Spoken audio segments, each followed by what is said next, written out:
안녕하세요, 자성화TV입니다. 자, 오늘도 건전한 대출 문화를 만들기 위해서, 오늘도는 아니죠, 처음으로 제가 이제 조금 대출 중개업에서 종사하셨던 분을 제가 초빙을 하게 되었는데요.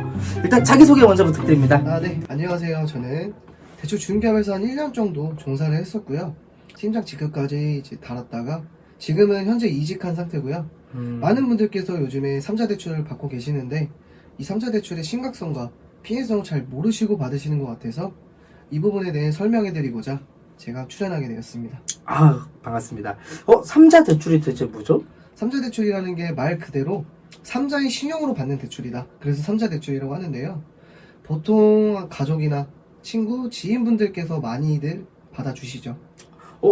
도대체 그러면 왜 3자 대출을 받는 거죠, 사람들이? 대부분 고객들께서는 자기 신용으로 대출이 안 나오시기 때문에 지푸라기라도 잡는 심정으로 3자 대출을 받으세요. 아, 그러니까 본인 신용으로 안 나오시는 분들이 그쵸. 3자 대출을 받는다는 거네요. 이미 채무가 꽉 차 있는 상태거나 아니면 신용 회복, 회생, 파산 진행 중이신 분들이거나 이러신 분들께서 신용 등급이 많이 낮으신 분들께서 택하시는 방법이죠. 그러면은 이분들 같은 경우에는 3자 대출이라는 걸 알면서도 진행을 받는 건가요? 처음에는 모르세요. 처음에는 이제 대출 중개업자들이 대출 중개업에 종사하시는 분들께서 처음에 전화를 걸어서 이제 본인 신용으로 대출이 나오니까 저희 쪽에서 진행 한번 해보셔라 라고 이런 식으로 꼬드겨요. 꼬드긴 다음에 마지막에 이제 본인 신용으로 안 나오니까 3자 신용으로 받자 이런 식으로 진행을 하기 때문에 처음에는 다 모르시죠. 자, 그러면은 결국에는 이렇게 되는 거잖아요. A라는 사람이 있고 B라는 사람이 있는데 A가 대출을 받고 싶어요. 그래갖고 이제 네. 대출 중개사를 찾아왔는데 대출 중개 쪽에서는 대출 나온다 하다가 마지막에 송금 제한이다 뭐 이런 식으로 이제 돌려서 말하고 네네. B라는 사람을 데리고 와라. 그렇게 해서 이제 3자 대출을 이루어지는 거잖아요. 그쵸. B라는 사람을 통해서. 네. 그러면은 이 B라는 사람도 3자 대출인 걸 알고 자기 신용으로 대출을 받는다는 걸 알고 있나요, 정확하게? 처음에도 이분은 모르세요. 처음에는 두 분 다 모르시고 진짜 송금 제한, 아까 말씀드렸던 네. 송금 제한인 줄 아시고 자기는 송금만 받아주시면 되는 줄 알아요. 그러니까 이제 좀 금융 쪽에 모르시는 분들이 이제 많이 당하시는 거죠. 근데 이렇게 받게 되면 마지막에 이제 대출 중개 쪽에서도 이제 법적 처벌은 피해야 되기 때문에 솔직하게 다 말을 해요. 실은 A분 앞으로 신용대출 안 나온다. 송금 제한은 거짓말이다. 그 B분 앞으로 잠깐 신용대출을 받아서 A분이 지금 가지고 계신 채무, 뭐 고금리 건들이나 이런 것들을 지금 다 상환을 하면 한 최대 3개월 안쪽으로 이제 A분의 신용 등급이 빠르게 상향이 되신다. 실제로 한 3등급, 4등급은 빠르게 올라가세요. 채무를 다 정리하게 되시면. 그러면 3개월 뒤에 다시 신용 등급이 올라간 상태에서 A분 신용으로 신용 대출을 받아서 B분이 받아주셨던 대출을 상환을 하자. 이런 식으로 오픈을 하게 되는 거죠. 그러면 마지막에는 이제 오픈을 하신다고, 중개사분들이 이제 오픈을 하신다고 했는데, 사실, 그런데도 사람들이 이제 대출을 받아주시나요? B라는 분들이? 당연히 안 받아주시는 분들도 계시겠지만, 받아주시는 분들도 꽤 많으세요. 은근히 많으신데, 뭐 가족이나 친한 친구분들이면, 친한 친구가 돈이 필요하다는데 하면서 잠깐 빌려주시는 분도 계시고, 가족이면은 혈연이잖아요. 그쵸. 아무래도 혈연이다 보니까 좀 안쓰럽거나 자기가 어차피 도와주려 했던 건데 자기도 여윳돈이 없으니까 그럼 이렇게라도 도와주겠다 라고 하고 도와주시는 분들이 많으세요. 자, 그럼 이런 경우도 있겠어요. A분이 이제 대출이 필요한데, 결국 이제 3자 대출이면 B라는 분으로 받은 거잖아요. 그쵸. 그래갖고 A라는 분 대출을 통상환을 했어요. 네. 근데 2, 3개월 뒤에 또 A분이 대출을 받아야 되는 거란 말이에요. 그쵸? 그쵸. 근데 대출이 안 나오는 경우도 있을 것 같아요. A분께서 3개월을 기다리셔야 되는데 솔직히 한 달, 두 달이면 신용등급은 정상화가 돼요. 하지만 3개월로 잡는 이유가 최대한으로 끌어올려서 최대한도와 최대한 낮은 금리로 다시 받기 위해서 3개월을 말을 하는데 한 달, 두 달 있다가 자기가 급하게 필요해서 자기 신용으로 받으시는 분들이 있어요. 그런 분들도 있어요? 네, 그러시면은 당연히 3개월 뒤에는 그만큼의 한도와 금리가 안 나오겠죠. 미리 받았기 때문에. 그러면 참 이게 차질도 많고 일도 많고, 어떻게 보면은 이게 뭐 이제 대출 중개사분들은 마지막에 얘기를 했다가 하니까 법적으로 걸리는 게 없을 거 아니에요. 그쵸. 근데 사실 어떻게 보면 이게 또 비윤리적인 실적 채우기 같은 그런 느낌이 들기도 하네요. 말 그대로 실적 채우기는 맞아요.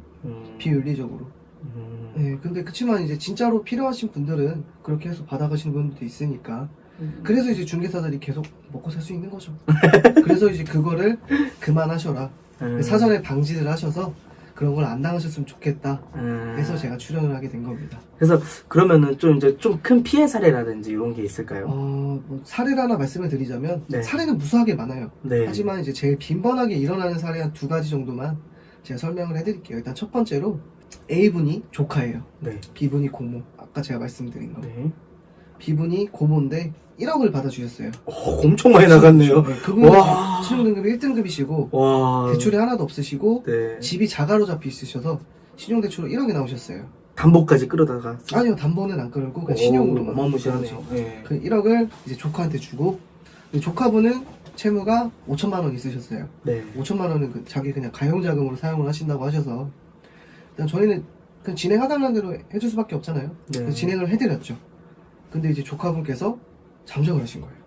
자기 채무를 다 상환하고.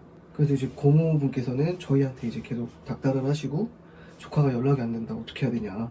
자기 앞으로 지금 1억이 잡혀 있는데 금리도 높았어요. 저축은행에서 받아가지고 와. 금리도 한 10% 후반대가 나오셔서 당연히 자기 앞으로 한순간에 1억이 채권이 잡혔는데 어떻게 화가 안 나요. 엄청나죠? 네, 그쵸. 근데 그렇다고 이제 저희한테 화풀이를 해도 조카가 돌아오는 게 아니고 결국에 나중에는 남편분께서 그 사실을 알게 돼가지고 어떻게든 해결은 하셨다고 하는데 제가 아까 1년을 종사했다고 했잖아요. 네. 제가 1개월차 신입 때 받았던 고객이에요. 근데 제가 퇴사하기 직전까지도 연락이 안 됐어요. 1억까지 나왔던 거면은 저는 1억은 또 처음 들어봐가지고 1억까지도 나올 수가 있나요? 신용대출이? 네, 1억까지 최대한도로 나오십니다. 그러면은 이런 피해 사례들이 되게 많고 사실 뭐 먹튀가 있을 수도 있고 그쵸. 관계가 깨질 수도 있고 네. 결국에는 이제 뭐 중개사분들 같은 경우 마지막에 말을 한다고 하지만 사실 못 알아듣는 분들 있을 수도 있을 것 같아요. 그래서 이제 못 알아들으신 분들이 네. 금감원이나 금융감독원이나 경찰 쪽에 민원을 많이 넣으세요. 하지만 네, 저희 중개사 쪽에서는 다 녹취를 합니다. 핸드폰 방어가 다 되죠. 그래서 이제 녹취가 증거 자료가 되기 때문에 법적으로 처벌을 받을 수가 없어요. 하고 싶어도 그 부분 때문에 많이들 되게 속상해하시고 힘들어하시더라고요. 어떻게 보면은 정말 비윤리적인 행위가 맞긴 하네요. 그렇죠. 그래서 네. 이걸 잡아서 뭐 쳐넣을 수도 없는 거고 혼자 막 답답해 하시니까 저의 이런 부분을 방지하고 싶어서. 그러면은 이 부분을 방지하기 위해서 이 정도 알고 계시면 되겠네요. 첫 번째, 내가 A가 됐을 때 네. 대출 중개사가 B를 데리고 와라 하면은 무조건 3자 대출이라고 보면 되겠네요. 그렇죠. 그리고 누군가가 나의 가족이나 내 친구, 내 지인이 B가 되어달라 라는 것도 무조건 3자 대출이겠고요. 그렇죠. 그러면은 그 부분은 잘 알고 계셔갖고 꼭 미연에 방지를 하고 계시는 게 좋겠네요. 한 가지만 추가적으로 더 말씀을 드리자면 네. 뭐 1금융권이나 아니면 어디 저축은행이나 캐피탈이나 먼저 전화 와서 한도 나오시니까 대출 진행하시자 라고 하지 않습니다. 어디 은행이든. 그러니까 저도 전화 오던데요? 그게 다 대출 중개. 그냥 중개. 사칭을 하는 거예요. 그래서 개인 정보를 받아가지고 이제 네네, 뿌리는 그쵸. 거고. 서류랑 뭐 개인 정보를 받아서 자기들이 직접 진행도 해요. 자기들이 뭐 어디 캐피탈 저축은행 직접 조회도 해보고 하는데 어차피 이 중개업에서 종사하시는 분들은 고객께서 안 나오는 걸 알아요.